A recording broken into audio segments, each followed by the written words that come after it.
Hello అండి, నమస్తే. ఇప్పుడు మాట్లాడే టాపిక్ వచ్చేసి ఔరంగజేబు సమాధి కూల్చడం సెంట్రిక్గా మహారాష్ట్రలో జరుగుతున్నటువంటి రాజకీయ రచ్చ ఏదైతే ఉందో, మతపరమైన చిచ్చులు పెట్టి చలికాచుకోవాలనుకుంటున్న బీజేపీ చేస్తున్న విద్వేషపు రాజకీయాల్ని వాటిని ఉద్దేశిస్తూ మహారాష్ట్ర నవనిర్మాణ చైర్మన్ అధ్యక్షుడు రాజ్ ఠాక్రే గారు మాట్లాడుతూ కొన్ని ఆసక్తికరమైన కామెంట్లు చేశారు. అందులో ప్రధానంగా ఆయన చేసింది ఏంటంటే, చరిత్రను వక్రీకరించే విధానం ఏం జరుగుతుంది, దానివల్ల దేశానికి జరిగే అనర్థం గురించి మాట్లాడే ప్రయత్నం చేశారు.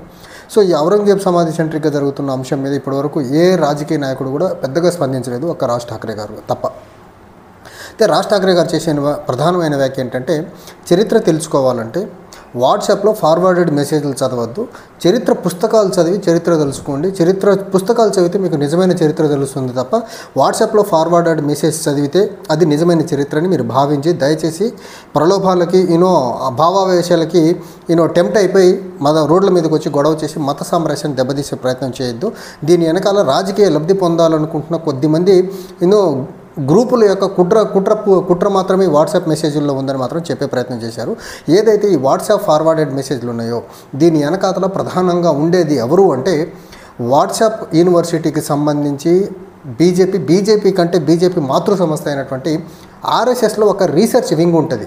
ఆ రీసెర్చ్ వింగ్ ఏం చేస్తుందంటే, చరిత్రలో ఎక్కడ దేన్ని ఎలా వక్రీకరించి దాన్ని మెసేజ్గా మార్చి ఆ మెసేజ్ని వాట్సాప్లో పెట్టి వాట్సాప్ యూనివర్సిటీలో ఫార్వర్డ్ చేసుకుంటా దేశంలో ఉన్నటువంటి నిజమైన చరిత్ర పుస్తకాలు మొత్తాన్ని పక్కకు పెట్టేసేసి వాట్సాప్లో వచ్చే ఫార్వర్డెడ్ మెసేజెస్ నిజమైన మెసేజ్ అనేసి గత 10-15 సంవత్సరాలుగా బీజేపీ చేస్తున్న కుట్ర ఏదైతుందో, వాట్సాప్ వచ్చిన దగ్గర నుంచి బీజేపీ కంటే కూడా ఆర్ఎస్ఎస్ చేస్తున్నటువంటి కుట్ర. వాళ్ళు వాట్సాప్లో ఫ్రేమ్ చేసినటువంటి ఎడిటెడ్ మెసేజెస్, వాళ్ళకు అనుకూలంగా మార్చుకున్నటువంటి మెసేజెస్ని అది నిజమైన చరిత్ర అనేసి వాట్సాప్లో గత 10-15 సంవత్సరాలుగా సర్క్యులేట్ చేసుకుంటూ వస్తూ హిందూ ముస్లిం అనే ఒక పెద్ద అంశాన్ని దేశంలో హిందూ ముస్లిం అనే అంశాన్ని చాలా పెద్ద అంశంగా చేసి మతపరమైన కల్లోలాలు సృష్టించి దేశంలో రాజకీయ లబ్ధి పొందే ప్రయత్నం చేస్తున్నారనేది చాలా సుస్పష్టం. దాన్నే ఈరోజు రాజ్ ఠాక్రే గారు స్పష్టం చేసే పని చేశారు. ఇది కేవలం రాజకీయ లబ్ధి పొందేదానికి కొద్దిమంది చేస్తున్నటువంటి వాట్సాప్లో ఫార్వర్డెడ్ మెసేజ్లను చూసి మీరు భావావేశాలకు లొంగొద్దు. మీకు నిజంగా చరిత్ర తెలుసుకోవాలనుకుంటే పుస్తకాలు చదవండి. పుస్తకాల్లో ఉండేది నిజమైన చరిత్ర, వాట్సాప్లో ఫార్వర్డెడ్ మెసేజెస్లో ఉండేది నిజమైన చరిత్ర కాదు అని చాలా క్లియర్గా చెప్పే ప్రయత్నం అయితే చేశారు. తర్వాత ఇంకోటి, మొఘలులు మహారాష్ట్రను ఎలా నాశనం చేయాలని భావించారనే దానికంటే కూడా మొఘలు సామ్రాజ్యం ఎలా తుడిచిపెట్టుకుపోయిందని తెలుసుకుంటే మంచిది. మొఘలులు మహారాష్ట్రాన్ని ఎలా నాశనం చేయాలనే దానికి లేకపోతే మహారాష్ట్రలో లేకపోతే మొఘల్ ఎంపైర్ భారతదేశంలో ఎలా తుడిచిపెట్టుకుపోయిందని తెలుసుకుంటే మంచిదని చెప్పే ప్రయత్నం అయితే చేశారు. తర్వాత వాట్సాప్ ఇది పర్టికులర్ అంశాన్ని బేస్ చేసుకొని ఆయన చెప్పినటువంటి మరాఠా సామ్రాజ్యాన్ని మొఘలులు ఎలా నాశనం చేశారని తెలుసుకునేదానికంటే మొఘల్ సామ్రాజ్యం ఎలా తుడిచిపెట్టుకుపోయిందో తెలుసుకుంటే బాగుంటుందని ఈ పర్టికులర్ అంశం సెంట్రిక్గానే రాజ్ ఠాక్రే గారు చెప్పినటువంటి మాట. వాట్సాప్లో ఫార్వర్డెడ్ మెసేజ్ని చూసి అది నిజమైన చరిత్రగా మీరు నమ్మొద్దని చెప్పే ప్రయత్నం చేశారు. తర్వాత ఇంకో అంశం ఆయన చెప్పింది ఏంటంటే, శివాజీకి జరిగిన రాజకీయ సామాజిక పరిణామాలు ఏవైతే ఉన్నాయో వాటి గురించి తెలుసుకోవాల్సిన ఆవశ్యకత ఎంతైనా ఉందని చెప్పే ప్రయత్నం చేశారు.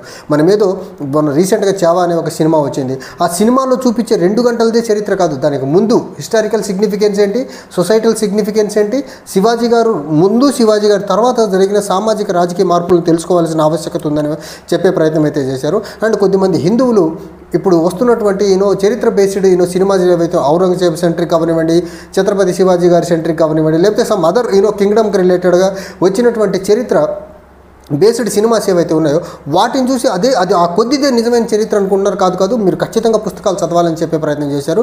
నిజంగా వాట్సాప్ స్మార్ట్ ఫోన్ వచ్చిన తర్వాత, వాట్సాప్ ప్రాబల్యం పెరిగిన తర్వాత బుక్ రీడింగ్ హ్యాబిట్ అనేది మరీ ముఖ్యంగా ఇండియన్స్లో చాలా దారుణంగా పడిపోయింది. అండ్ ఈ వాట్సాప్లో ఫార్వర్డెడ్ మెసేజ్ని చూసి ఇది నిజమైన మెసేజ్లు అనుకుంటున్నారు. దయచేసి ఈ కల్చర్ని మానేసి బుక్ రీడింగ్ హ్యాబిట్కి ఇన్కల్కేట్ అయితే ఇంబైబ్ చేసుకుంటే బాగుంటుంది అనేసి మాత్రం నా పర్సనల్ ఒపీనియన్ కూడా. ఇది ఎప్పటి నుంచో ఇలాంటి అంశం ఎవరో పెద్ద వ్యక్తి మాట్లాడితే మనం దాని మీద వీడియో చేస్తే బాగుంటుందని నేను వెయిట్ చేశాను. నిజంగా వాట్సాప్లో ఫార్వర్డెడ్ మెసేజ్ని దయచేసి ఎవ్వరూ నమ్మేదానికి ఆస్కారం లేదు. క్రాస్ చెక్ చేయండి. నేను టైమ్ అండ్ అగైన్ చెప్తున్నా, ఈ వాట్సాప్ యూనివర్సిటీలో బీజేపీ వాళ్ళు కానీ సమ్ అదర్ రిలీజియస్ గ్రూప్స్ ఎవరైనా సరే చేసే అంశాన్ని గుడ్డిగా నమ్మొద్దు. క్రాస్ చెక్ చేయండి. అంధభక్తుల్లా ఈ వాట్సాప్ ఫార్వర్డెడ్ మెసేజెస్లో మునగొద్దు అని నేను టైమ్ అండ్ అగైన్ మొత్తుకుంటున్నా. సో ఈరోజు రాజ్ ఠాక్రే గారు అయితే ఈ అంశాన్ని చాలా క్లియర్గా చెప్పే పని చేశారు. అండ్ ఇది వాట్సాప్ ఫార్వర్డెడ్ మెసేజ్ వెనకాల చాలా క్లియర్గా వెస్టెడ్ ఇంట్రెస్ట్లు ఉన్నటువంటి రిలీజియస్ గ్రూప్స్ మాత్రమే ఉన్నాయి తప్ప అది నిజమైన చరిత్ర కాదు. తర్వాత మతం అనే అంశం ఏదైతే ఉందో అది ఖచ్చితంగా 4 గోడల మధ్య ఉండాల్సినటువంటి అంశం తప్ప ఎప్పుడు ముస్లిమ్స్ వచ్చి ర్యాలీలు చేసినప్పుడు మతపరమైన ఘర్షణలు జరిగినప్పుడు మాత్రమే మతం గుర్తుకొచ్చి రోడ్ల మీదకి రావడం కరెక్ట్ కాదని చెప్పే ప్రయత్నం అయితే చేశారు. అండ్ మతపరమైన అంశాలు ఎప్పుడైతే మనము ముస్లిమ్స్ బయటకు వచ్చినప్పుడు మాత్రమే తీస్తాము, దానివల్ల జరిగే నష్టాలే ఎక్కువ ఉన్నాయి తప్ప దానికంటే లాభాలు అయితే ఏం లేవని చెప్పే ప్రయత్నం చేశారు. అండ్ మతపరమైన అంశాలని ఎంత సామరస్యంగా ఉంచితే దేశానికి అంత మంచిదని చెప్పే ప్రయత్నం చేశారు. ఇంకోటి, ఇక్కడ దేశంలో ఉన్నటువంటి రియల్ ఇష్యూస్ అన్నింటినీ పక్కన పెట్టేసేసి బీజేపీ అని ఆయన చెప్పలేదు, దేశంలో ఉన్నటువంటి నిజమైన సమస్యలన్నింటినీ పక్కన పెట్టేసేసి హిందూ ముస్లిం అనే మతపరమైన అంశాల చుట్టూ దేశంలో రాజకీయం తిప్పే ప్రయత్నం చేస్తున్నారని చెప్పే ప్రయత్నం చేశారు ఆయన. అది 100% కరెక్ట్. బీజేపీ గత 10 సంవత్సరాలుగా, అంతకుముందు నరేంద్ర మోదీ గుజరాత్ ముఖ్యమంత్రిగా ఉన్నప్పటి నుంచి వీళ్ళు చేస్తున్నదంతా ఒకటే, మతపరమైన అంశాల చుట్టూ రాజకీయం తిప్పుతున్నారు తప్ప దేశానికి ఇప్పుడు ఏం అవసరం, దేశానికి ఎలాంటి ఆర్థిక పాలసీలు అవసరం, దేశానికి ఎలాంటి విద్యా పాలసీలు అవసరం, దేశానికి ఎలాంటి science and technology related policies అవసరం, దేశానికి ఎలాంటి వ్యవసాయపరమైన పాలసీలు అవసరం, దేశానికి ఎలాంటి డిఫెన్స్ పాలసీలు అవసరం అనే దాని మీద చర్చ లేకుండా కేవలం హిందూ ముస్లిం పాకిస్తాన్ బంగ్లాదేశ్ అనే అంశాల చుట్టూ రాజకీయం తిప్పే ప్రయత్నం చేస్తున్నారు. ఇది ఏమాత్రం మంచిది కాదు అనేది మాత్రం చాలా ప్రస్ఫుటంగా నేను చెప్పగలను. తర్వాత ఇంకోటి, మతం పేరుతో నదుల్ని కలుషితం చేయడం కూడా ఏమాత్రం కరెక్ట్ కాదని చెప్పే ప్రయత్నం చేశారు. To be honest, government of India and respective Ganga నది రాష్ట్రాల నుంచి అయితే ప్రవహిస్తుందో to clean Ganga clean mission అనే ఒక స్కీమ్ కింద దగ్గరికి ఇప్పటికీ 33 లక్షల కోట్ల రూపాయలు 33,000 కోట్ల రూపాయలు ఇప్పటికీ ఖర్చు పెట్టేశారు. స్టిల్ గంగా నది అనేది ఆ ప్రక్షాళన పూర్తి కాలేదు. గంగా నది అనేది ఇప్పటికీ క్లీన్ కాలేదు. క్లీన్ కాకపోగా మన దగ్గరగా 60 కోట్ల మంది వచ్చి మునిగారని చెప్తున్నారు. 60 కోట్ల మంది వచ్చి మునిగారు సరే కానీ ఎంత చెత్త, ఎంత చెదారం, ఎంత ప్లాస్టిక్ ఆ గంగా నదిలో వేశారనేది ఎవరన్నా ఆలోచిస్తున్నారా? ఈ రకంగా మతం పేరుతో నదుల్ని కలుషితం చేయడం, మతం పేరుతో నదుల్లో ప్లాస్టిక్లు వదిలేయడం, మతం ఏదన్నా మాట్లాడితే మత వ్యతిరేకులని ముద్ర చేసి బీజేపీ చేస్తున్న రాజకీయ వికృత క్రీడ ఏదైతే ఉందో అది పర్యావరణానికి కూడా మంచిది కాదు. మనం చేసే ముందు నేను వాట్సాప్ యూనివర్సిటీని బ్లంట్గా ఫాలో అయ్యే వాళ్ళకి నేను చెప్పేది ఒకటే, అసలు ఏదన్నా వాట్సాప్లో ఫార్వర్డెడ్ మెసేజ్ వచ్చినప్పుడు క్రాస్ చెక్ చేసే ఒక ఆ హ్యాబిట్ని డెవలప్ చేసుకోండి. దానివల్ల మీకు మంచిది, సమాజానికి అంతకంటే మంచిది. ఏదో వాట్సాప్లో ఫార్వర్డెడ్ మెసేజ్ వచ్చింది కదా దాన్ని గుడ్డిగా చదివి అదే నిజం అనుకొని ఇంకో 10 మందికి ఫార్వర్డ్ చేయడం వల్ల మీకు వచ్చే బెనిఫిట్ ఏంటి?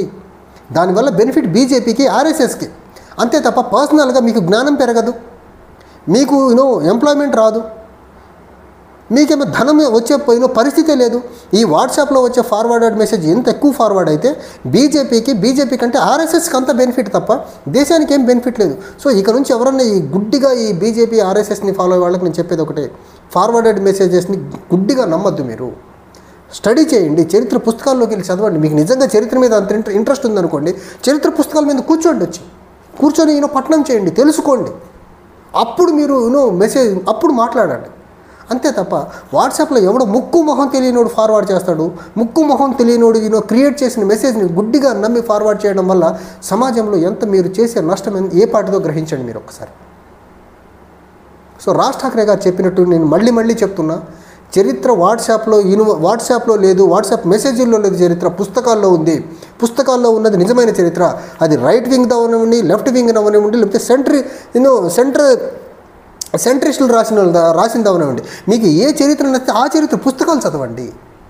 మీకు ఆర్ఎస్ఎస్ చరిత్ర నచ్చుతుంది, బంచ్ ఆఫ్ థాట్స్ చదవండి, లేకపోతే some other person related to RSS రాసిన పుస్తకాలు చదవండి.